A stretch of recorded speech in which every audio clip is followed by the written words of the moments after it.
made on Ridgeway Sports Podcast, episode 70.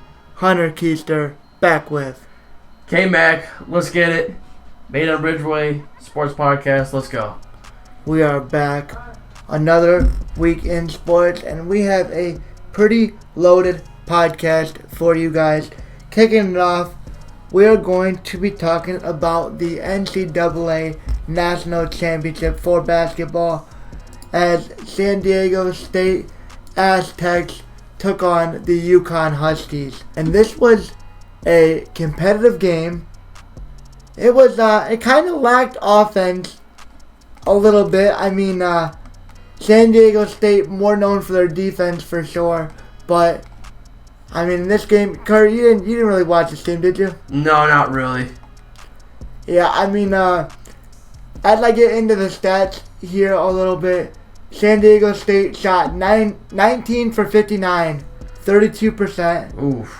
6 for 23, 26% from 3, 75% from the free throw line.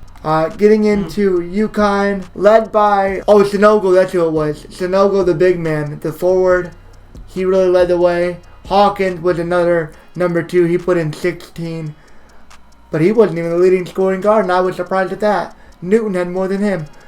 I feel like every time I saw Hawkins shoot the ball, he ends 5 of 9, but it seems like every time I saw him shoot the ball, he made it. UConn shoots a little bit better. They shoot 23 of 53, so they shoot 32 and 43. Just a rough shooting night.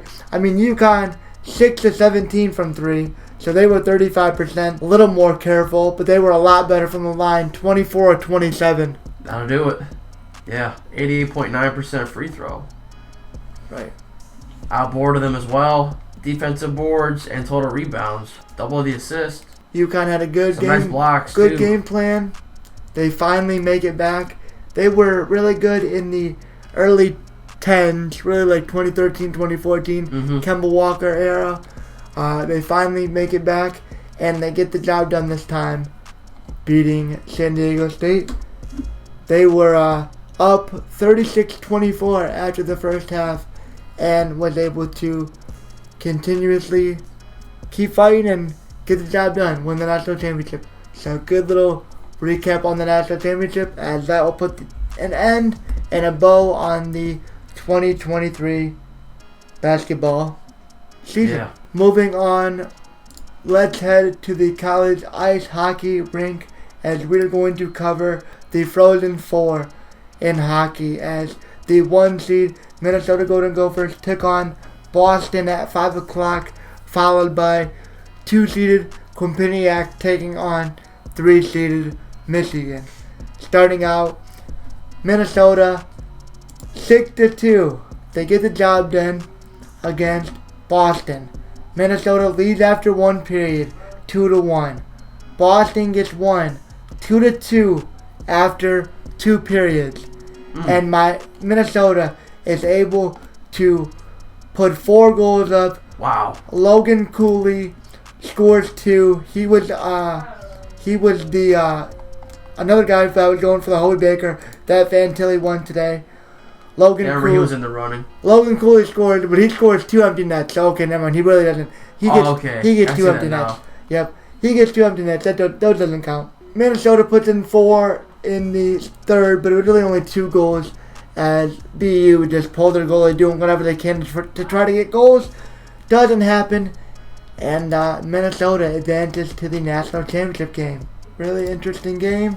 Minnesota, the 1 seed, they really had beat up on a lot of the teams that they played, and they got one more game for the right for a national championship. But let's switch over. The much more competitive. The score doesn't really look that way, but it was a much more competitive game. I guess both these games kind of ended the same way. Michigan gives up 1, but it was the 8:30 game. Michigan Wolverines versus Quinnipiac. The final from this one is 5-2 from Tampa. Michigan, first period. Quinlan opens the scoring. Seamus Casey answers back, and Quinlan, another one, scores 2 in the first period, and they give Quinnipiac the lead after one period. Edwards took a penalty that period, and they took a penalty, so penalties were even 1-1. In the second, Adam Fantilli scores off a beautiful pass from Luke Hughes. It's so awesome seeing them guys play together. Luke Hughes, knowing his days are numbered in a Michigan uniform, wants to get the national championship win. They fight to the end, but can't get it done. Hughes with the elite assist on the Fantilli goal in that period. 2-2. 2-2. Hughes and another Quinnipiac, and it's another 1-1 penalty period as well. But in the third, Limkin, Metsah, and DeJong with the empty net. And like the other game, tied after 2 periods, Minnesota comes out, proves superior.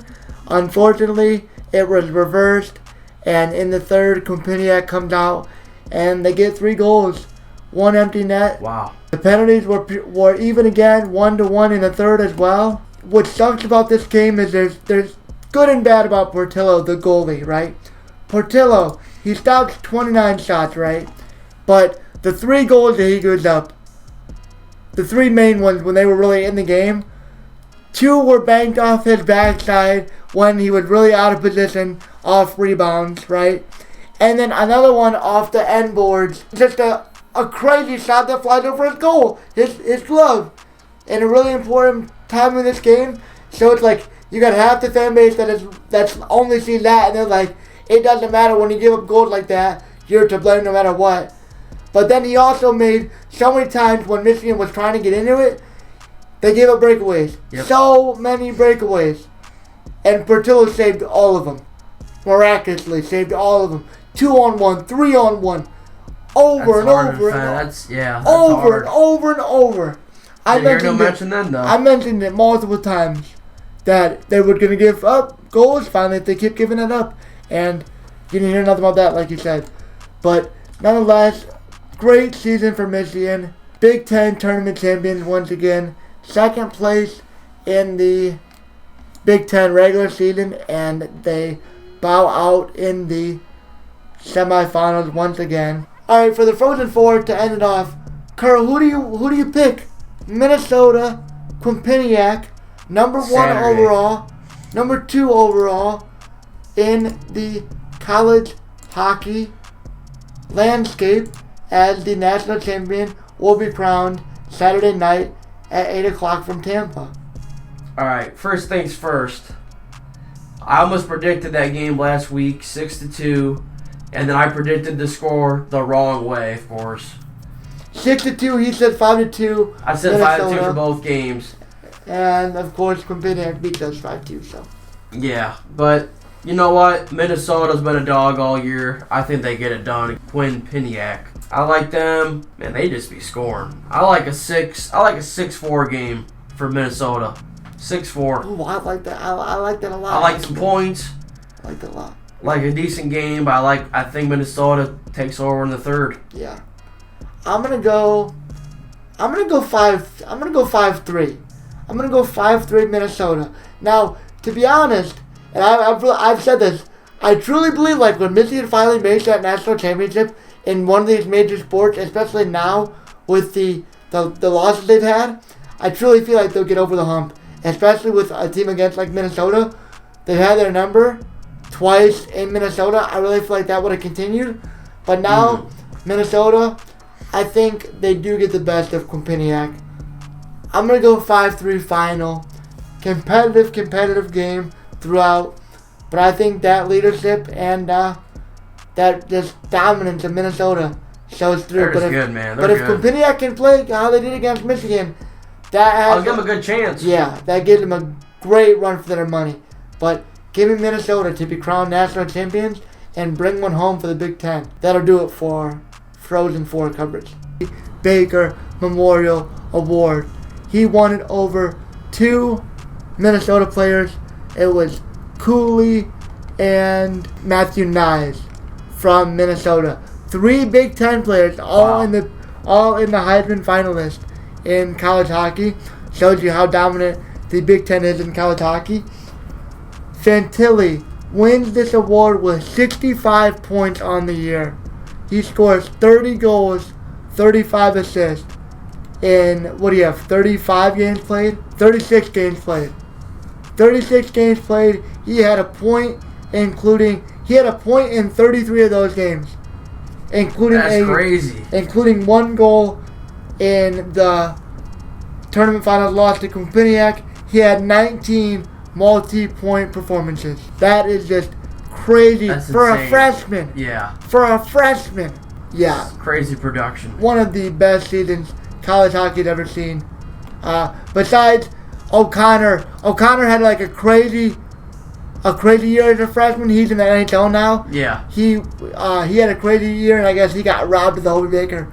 He didn't get it, and he got robbed of it. But Fantilli brings it home for Michigan. They can't win the national championship, but Holy Baker is coming to Ann Arbor. So that at least gave us a little bit to cheer about as we woke up. Somebody capitulated. It was he said, I was in Tampa. I was ready. I was partying, watching this game, getting ready for the national championship game, and instead I woke up and it's 8 o'clock. You can never bank on anything, man. And I'm super sad, and we can never have nice things. Super sad, but gotta keep going. It's gonna get broken eventually. We just gotta keep that on our mind. Moving on. One day.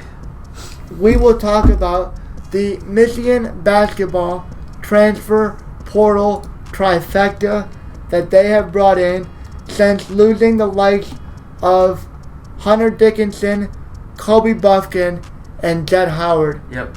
Isaiah Barnes also transferred. I didn't know Isaiah Barnes was going to transfer, but he's going to go to Tulsa, so he transferred there. All out. Dickinson's on-3 prediction is now 100% on Maryland, so that's pretty crazy.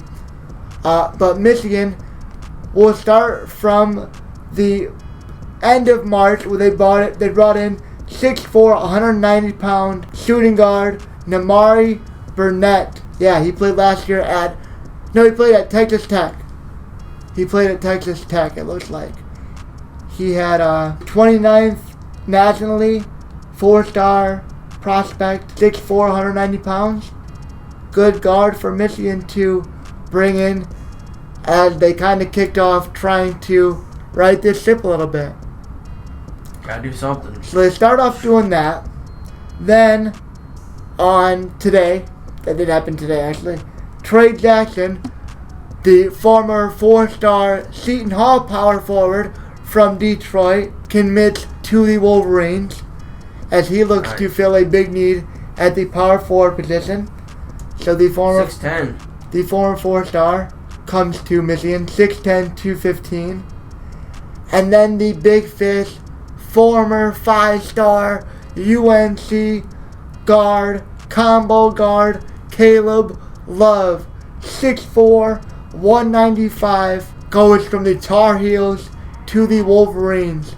I believe it said something like 17 points a game for Caleb Love. Yeah, average 16.7, so he can round up to 17. 3.7 rebounds and 2.8 assists. 2.8 assists a game. Like 17, 4, and 3. 14th ranked nationally, 3rd ranked point guard, 1st in his state, coming out the class of 2020. So that is a huge fish. Michigan, Kobe Buffkin, they bring in Caleb Love.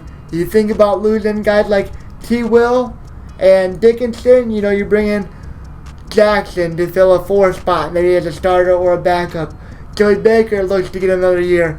Llewellyn, Terrence Reed comes in and fills a big spot at the 5 as he should be a starter. So should be. Michigan's now got some options, and Howard, in a real prove-it year, has really brought in some reinforcements. I tweeted about it earlier, but I really said Dwight Howard has really started to fire back after this really poor performance. So, really encouraging stuff to see. Really encouraging stuff to see for sure. And also, we will just touch on the Michigan recruiting.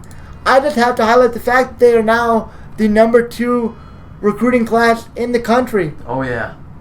number 2 ranked behind Georgia. They rank above LSU. Ohio State sits at 4. Notre Dame at 5 to round out the top 5. Florida State and Tennessee surprisingly recruiting well at 6 and 7. Pittsburgh at 8 is head scratching. Penn State good at 9. And North Carolina at 10. Round out the top 10. Alabama always off to a slow start. 20, they're like 19, but they'll be top 3, 100%. Don't worry about it. Always. But Michigan starting out, 11 commits. They're on track, only 33 points behind Georgia for the top rating recruiting class in 2024. And after a lackluster 2023 recruiting, Harbaugh and company has hit the trail really, really hard. And hopefully another solid year. And hopefully with Harbaugh putting these NFL rumors to bed, please, for once and for all, please. Don't worry about it. This can continue. But today, Michigan got the likes of a 4-star Kansas City offensive tackle, Andrew Sprague, 6'8", 290 pounds. That's a big dude. That's a big dude. And that's a big dude. I want to pose a question to you, Kurt, at this point, because I'm just reading. I mean, it's the Michigan fans, but don't shoot the messenger. O-line you? Question mark? What are we thinking? Back-to-back offensive line of the year awards? We could three-peat it. I ain't gonna lie. O-line you? I'm thinking O-line you. We about to three-peat that award. I'm thinking O-line you, and the offensive line, the talent doesn't stop. It's not like they're just more coming in. Right. They got a 4-star interior offensive line, 2 4-star tackles, 2 defensive linemen, 3-star, 4-star.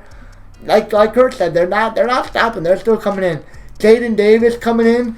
And you got players that are able to play early in their careers, and then have players that are still developmental players and still can be solid starters. Yep. So the depth is just always going to be great there. Yep.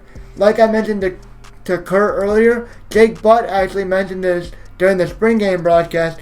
He thinks that Michigan's second unit for the offensive line would start at, he said, like 70-80% of the schools in the country. I believe it. They could be decent starters on their teams for sure. It also comes with great coaching. That's something remarkable. And hats off to Moore and the offensive staff at Michigan for just turning out this offensive line production. Absolutely crazy and great to see if you're a Michigan fan. So, great start. We'll continue to give you guys little updates on the 2024 class and beyond as they come out. But to end off this nice week in sports, we are going to preview and pick UFC 287, the main card, obviously. Yeah, let's get into that. UFC 287 tomorrow night, the rematch of Israel Adesanya versus Alex Pereira. Yeah, that sets up to be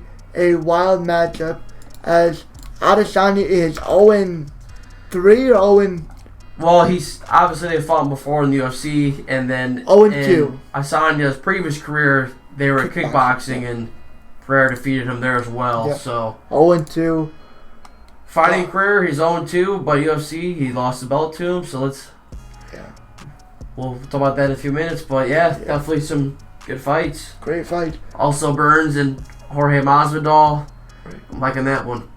The card kicks off with undefeated Raul Rosas Jr. 7-0 taking on 8-1 Christian Rodriguez. Christian Rodriguez, his last fight, he got a win. Joshua Weems on October 29th. Rodriguez's loss came February 19th to Jonathan Pearce, who is 14-4, and he lost by decision. So he was 8-0 before that. So 8-1 versus 7-0. Raul Rosas, Christian Rodriguez.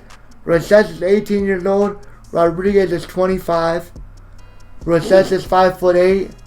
Rodriguez is 5'6". Obviously both 135, and Rodriguez has a 4.5 reach advantage. Who are you rolling with in this one?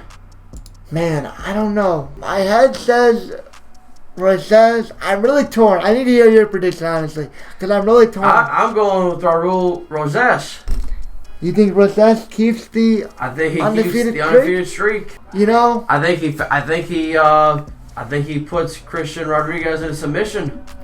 I'm gonna look at Rosas right now and see what he does, because I think I'm leaning that way. I like Rosas. He's young. He's confident. That's a tough fight. One lost guy. He's won 2 fights by submission. 3 fights by submission.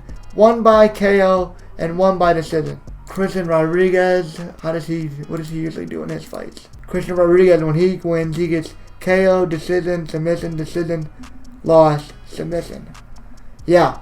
Alright, I'm going. So this fight ain't going 3 rounds, I'll tell you that. These guys are going to stand and bang, I think.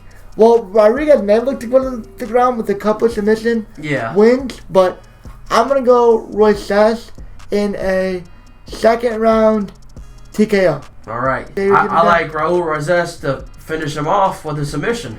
In what round? 2. Okay.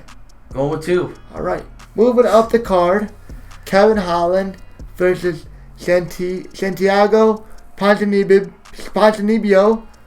Oh, I like Ponzinibbio. He's good. And Kevin Holland good I like too. His style too. Yeah. Both those guys are real good. That's going to be a really good fight. Kevin Holland 6'3", Ponzinibbio 6 foot. Age difference. Ponzinibbio's 36, Kevin Holland's 30. The reach is 81. Big reach advantage for Kevin Holland. Yeah. In this fight, man, I'm gonna actually look into these fighters a little bit. So let's see. Ponzinibbio had 2 losses to Neal and Pereira, both decisions, split decision losses. Ouch. 2 split decision losses before he got a KO TKO win in December. He also got a decision win unanimously in 2021. He's been a little inactive, 2 fights in 2022, but he looks to start it off 2023 with a big win, 30-6 versus 23-9, Kevin Holland. Let's look into Kevin Holland a little bit here. His last 2 fights, Wonderboy Thompson, he did get KO'd by Thompson, and then he got submitted by Tamaya. So these guys, okay, this is a really good fight. These guys, Ponzinibbio got a win, but back-to-back losses for these guys. Before that, he beat Oliveira by KO, and he beats Means by submission. Holland active in 2022, 4 fights. Ponzinibbio not as active. I'm going with Kevin Holland. Decision. Really? Alright. I'm going to go with Santiago here. I think he finishes Holland in the second round via KO or TKO. I feel like he's in the inside. With that reach disadvantage, you have to get the inside and really hit some body shots and finish a lot of his fights. He's got more wins. He's the underdog, and you know what? For this bout, I'm gonna go with Santiago. Yeah, I think this will be a good fight, though. I like how this matches up. Yeah, these two fights are some bangers to start off the card for sure. Yeah, Kevin Holland's the favorite in that one, and they got Rosas the favorite in first matchup. Okay, Rob Font and Adrian Yanez. I'm kind of unfamiliar with these guys. 2 small guys. Bantamweight. 5'8", 135 for Font. 5'7", 135 for Yanez. 29 for Yanez. 35 for Font. Slight reach advantage, an 1.5 inches for Font. Both orthodox. And as we look at these guys, Yanez 16-3. This is another stand-up kind of fight. Yanez 5-fight win streak. And how far does his win streak go back? Wow, 1, 2, 3, 4, 5, 6, 9 fight win streak. Yeah. For Adrian Yanez. He only fought once in 2022 though. So really inactive. 3 fights in 2021. Okay, so he's been a little bit inactive, has Yanez. Fought 19-6, and let's see how his last bout. His last fight was a loss. Fair. He lost to Vera, unanimous decision, and also lost by Aldo. But he's also been as equally inactive. So to me, this fight is easily a Adrian Yanez win. That's what I'm feeling. I think that they've both been a little inactive, but Font at 35 kind of just feels like a warm-up fight. They're both stand and bang kind of guys, with Yanez having a lot of wins coming by TKO or KO. So give me a TKO round two TKO. Yanez. Which one? Round 2 TKO. Round 2. Yanez. I feel like I'm just going to go with Yanez with a solid decision, probably 30-27. I like it. So this card, the way we have it predicted, set up to be a really good card heading into number 12 versus number 6. Heading into the co-main event. Yanez is the favorite. And so I don't know. See, that kind of makes me really think that Ponzinibbio pick, because I don't know. I don't think 3 favorites win, but I'll stick with it. Whatever. Heading into the co-main, Gilbert Burns, Masvidal. Yep, Jorge co-main Masvidal. Event from the welterweight division. Looking into it a little bit more. 5'11", 170. Masvidal, 38 years of age. 5'10", 170. 36 years of age, Gilbert Burns. Masvidal, 3-inch reach advantage. Looking into Masvidal in his previous fights. 3 losses in a row. 2020, his only fight. That's what's wild about me, is how inactive Masvidal is. I thought him going into the UFC, I thought he'd be a lot more active than he has been. He got a really crazy win over Askren in 2019. A great win over Diaz. Flying knee. A great win over Diaz in 2019 as well. But a loss, unanimous decision. That stopped for no reason. Just because Nate's eye was beat up. Right, I do remember that. I was mad. Yeah, that's mad. Because it's like, I've seen way worse fights with other conditions. Right. That's another topic for another day. Right. He picks up a question. The point is, Masvidal has not been the most active, and he hasn't won in a minute. Yeah. Loses to Usman by unanimous decision in 2020. Fights Usman again in 2021 and gets knocked out. Comes back March that next year against Covington and loses again. And this is a really big rivalry. I thought maybe they would square off again, as Masvidal and Covington really don't like each other. Yeah. But instead, the matchup gets made with 21-5 rising fighter Gilbert Burns, as he looks to take one more crack at it at 36 years of age. He's got one more run at this thing, and his last fight, literally up and down, with a win over Nagy in January. While he's already fighting again. Yeah. I didn't realize he last fought in January against Nagy and won by submission. So turns right back around, gets active, and it really shows that Gilbert Burns is serious and locked in to try to make one more run at the welterweight championship. He loses to Chimaev by decision unanimous in 2022 before beating Wonderboy Thompson by unanimous decision. He lost to Kamaru Usman by KO, but before that had 6 wins in a row over guys like Gunnar Nelson, solid streak, Damian Maia, Tyron Woodley. I thought he had fought Robbie Lawler, but that might have been a long time ago. No, maybe they never did fight. Huh. I thought they did. So this maybe is they were supposed to. And maybe they were supposed called to. Off. Yep, right. So Kurt's going. Kurt, where are you going with this one? Now that I've been thinking about it, I wanted to go with Jorge at first, but man, after seeing the trends on this ain't looking good for Jorge. He sounds like he's kind of on the down end of his career. See, and that's what it seems like. Gilbert's kind of running up. I would say it kind of is. At the same time, yeah, man, you never know. this could be the fight that reignites it for Masvidal. Yeah. I mean, he is 38, so you really don't know what he has too much left, but that's what really makes it interesting, because it is that way for both sides. You could say they both could have one last run at this thing, but Gilbert Burns, while it does look like he's turning it up at 21-5, Masvidal is kind of starting to slow it down.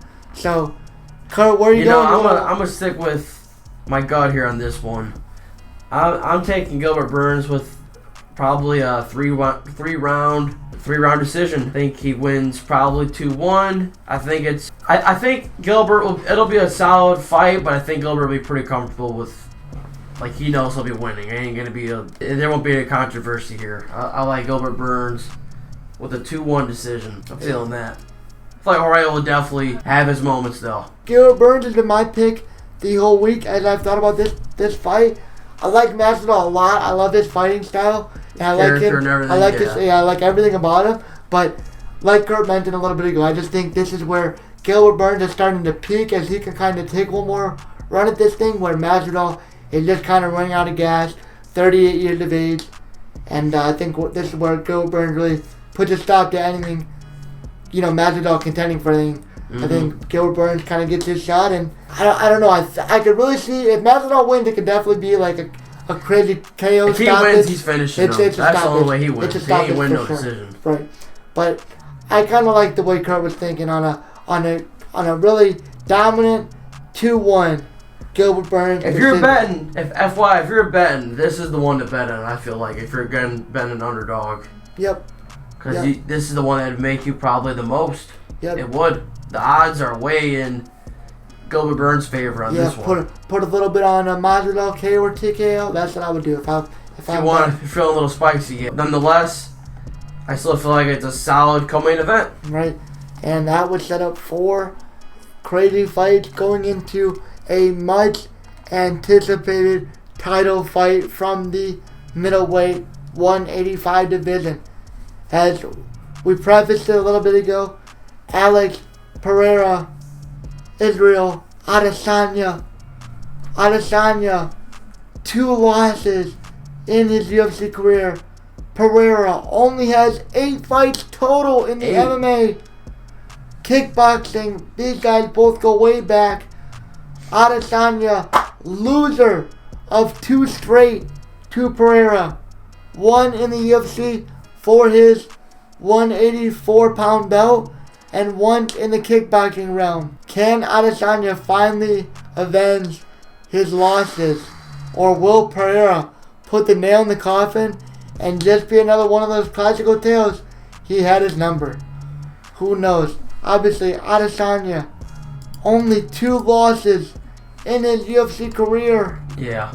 With a loss to Blankovic by decision in 2021.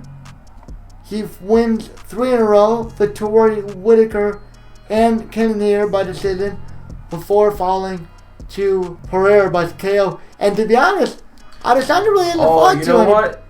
I found out he beat Adesanya twice when they were kickboxers. Oh, so earlier when you mentioned 3, yeah, you were right. It was 0-3. I thought I did hear that. Yeah. So it was 0-3. So this is their 4th time competing. Wow. In athletics, and he's beaten them already 3 times. Man. That almost kind of changes my pick, because for me this matchup was kind of before. It was kind of like you can save the rivalry, but at 0-3 already. There's no, do you remember at all how the first fight went? Basically, Adesanya was going to win that fight for sure.